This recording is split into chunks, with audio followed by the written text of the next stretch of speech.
Մովսեսը ծերացավ և մահացավ, իսկ Նավեի որդին Հեսուն դարձավ հրեա ժողովրդի առաջնորդը։ Մի անգամ Աստված ասաց նրան. «Ժամանակն է, որ իմ ժողովրդին առաջնորդես դեպի նոր երկիր։ Մի վախեցիր, ես ձեզ հետ կլինեմ»։ Հեսուն դիմեց ժողովրդին.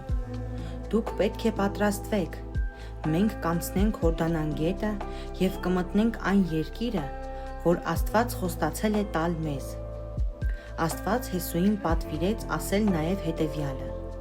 «Քահանաները թող գնան առջևից, տանելով ուխտի տապանակը, իսկ ժողովուրդը թող գնա նրանց ետևից»։ Ուխտի տապանակը հատուկ արկղ էր, որի մեջ կային մանանայով լի մի սափոր և 2 քարե տախտակներ, որոնց վրա Աստված գրել էր իր պատվիրանները։ Հեսուն ժողովրդին ասաց.